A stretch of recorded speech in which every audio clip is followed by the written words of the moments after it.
तर दुपारच्या बातम्या बुलेटिनच्या सुरुवातीला बातमी आहे राजकीय। एकनाथ शिंदे विरुद्ध गणेश नाईक हा सामना रंगला होता आणि या सामन्यामध्ये श्रीकांत शिंदे यांनी एंट्री घेतली आणि गणेश नाईक यांना प्रत्युत्तर दिलं होतं। वयावरून टीका करणाऱ्या श्रीकांत शिंदेंना गणेश नाईकांनी आता थेट इशारा दिलाय।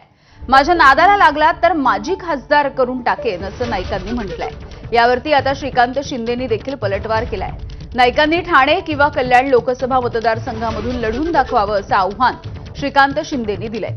त्यामुळे आता मंत्री गणेश नाईक विरुद्ध खासदार श्रीकांत शिंदे हा वाद आणखी वाढण्याची शक्यता आहे।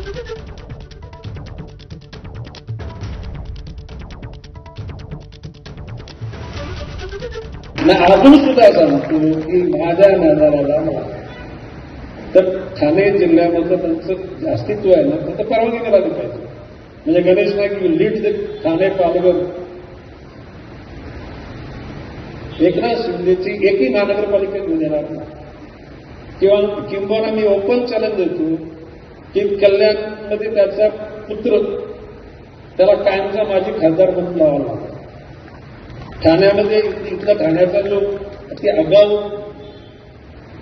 खासदार त्याला मी तसं ओपन सांगितलं, तुला माझी कायमचं आयुष्यभर माझी खासदार म्हणून लावा।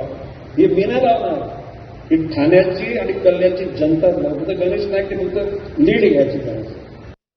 गणेश नाईकांचा प्रॉब्लेम जो आहे, मी पहिला पण सांगितलं तुम्हाला की वयाच्या हिशोबाने काही आजार जे आहेत ते होत असतात। विसरभोळेपणा, चिडचिड होणं, त्याचबरोबर मागच्या गोष्टी आठवण न राहणं, त्याचबरोबर मला वाटतं दिशाभूल होणं, व्यक्तिमत्वामध्ये बदल होणं। मी हे सगळं का सांगू शकतो, कारण की मी डॉक्टर आहे।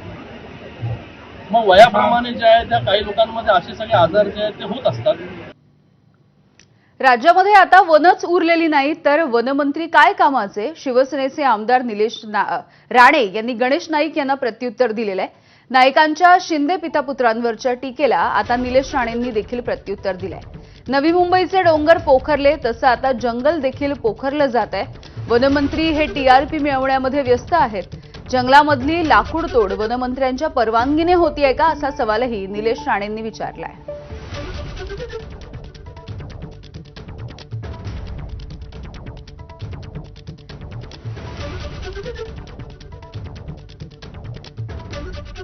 तर ठाकरेंच्या शिवसेनेचे खासदार संजय राऊतांनी गणेश नाईकांना स्वगृही परतण्याचा सल्ला दिलाय।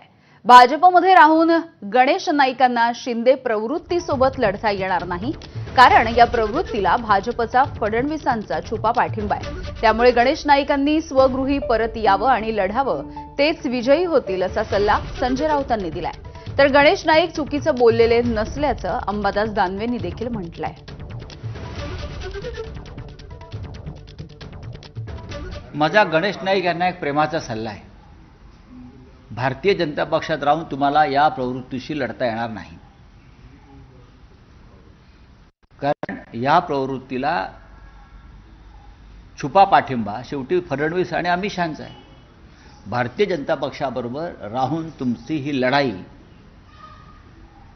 ही टोकाला जाणार नाही।